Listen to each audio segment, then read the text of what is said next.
पंजाब में आतंकी हमले के बाद गुरदासपुर शहर अचानक ट्रेंड में आ गया है। देश की मौजूदा पीढ़ी शायद ही इस शहर के इतिहास से वाकिफ होगी। बहुत कम लोगों को ही पता है कि यूएन भारत पाकिस्तान बंटवारे के दौरान गुरदासपुर को पाकिस्तान में मिलाए जाने की बात हुई थी। ये जिला मुस्लिम बहुल था तो भी इसकी सकरगढ़ तहसील पाकिस्तान में चली गई थी, लेकिन कूटनीतिक विवाद के हल होने के बाद यह भारत में आ गया। गुरदासपुर की स्थापना 17वीं शताब्दी की शुरुआत में गुरिया जी ने की। उन्हीं के नाम पर इस शहर का नाम गुरदासपुर पड़ा। उन्होंने सांगी गोत्र के जाटों से गुरदासपुर के लिए जमीन खरीदी।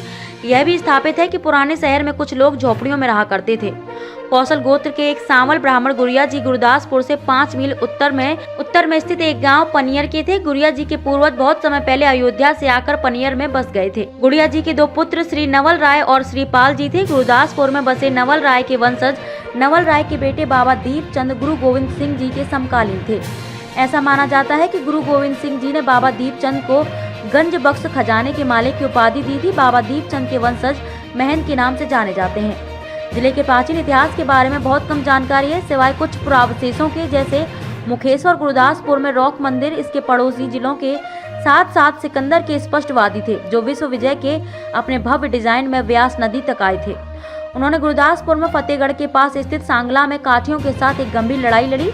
10वीं शताब्दी के उत्तरार्ध से 1919 ईस्वी तक इस जिले पर जयपाल और आनंदपाल के अधीन शाही वंश का शासन था। इस जिले का कलानौर 14वीं से 16वीं शताब्दी के दौरान दिल्ली सम्राट के काल में सबसे महत्वपूर्ण शहर था।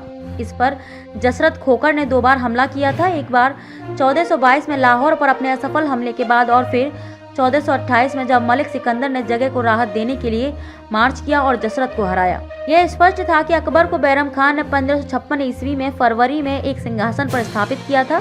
कस्बे के पूर्व में लगभग 1.5 किलोमीटर वह वास्तविक स्थान है जिस पर उसकी स्थापना हुई थी। मुगल वर्चस्व के पतन और सिख शक्ति के उदय में इस जिले ने इसके सबसे उत्तेजक दृश्य देखे। कुछ सिख गुरुओं को जिले से गहरा संबंध रहा है। लाहौर जिले में 1469 में पैदा हुए गुरु नानक ने 1485 ईस्वी में बटाला तहसील में पाखो के डेरा बाबा नानक के खत्री मूलचंद की बेटी सुलखानी के साथ शादी की। गुरदासपुर में आज भी एक दीवार झूलना महल के नाम से जानी जाती है, जो झूलती है। सिख गुरु हरगोविंद ने श्री हरिगोविंदपुर की स्थापना की, जिसे पहले राहिला के नाम से जाना जाता था। गुरु गोविंद सिंह के शिष्य बंदा बहादुर ने लाहौर तक देश पर हमला करने के लिए इस जिले को आधार के रूप में इस्तेमाल किया। सम्राट बहादुर शाह ने 1711 में उनके खिलाफ एक अभियान चलाया, लेकिन केवल अस्थायी प्रभाव के साथ। बंदा बहादुर ने अपनी आखिरी लड़ाई जिले के गुरदास नंगल में मुगलों के साथ लड़ी और उसे पकड़ लिया गया।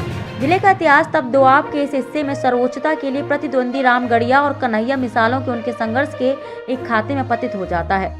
पूर्व की शक्ति 1808 में और बाद में 1811 में महाराजा रणजीत सिंह द्वारा तोड़ दी गई थी, जिन्होंने इस प्रकार पूरे जिले पर कब्जा कर लिया। दीनानगर अपने सुखद आम के बगीचों और बहती नहर के साथ पंजाब के शेर का पसंदीदा ग्रीष्मकालीन आवास था, जो अब कहीं और नहीं लगे होते थे। तो मई और जून के गर्म मौसम के 2 महीने यहाँ बिताते थे। 1947 में भारत विभाजन के दौरान कई दिनों तक गुरदासपुर का भविष्य तय नहीं हो सका था, क्योंकि इस जिले के बहुसंख्यक आबादी मुस्लिम थी। सीमा के रेडक्लिफ पुरस्कारों ने गुरदासपुर जिले की केवल सकरगढ़ तहसील को पाकिस्तान में स्थानांतरित कर दिया और शेष जिले को भारत में स्थानांतरित कर दिया गया। जिले की मुस्लिम आबादी पाकिस्तान में चली गई और शरणार्थी सियालकोट और तहसील सकरगढ़ के हिंदू और सिख रावी पुल को पार करने के बाद गुरदासपुर चले गए।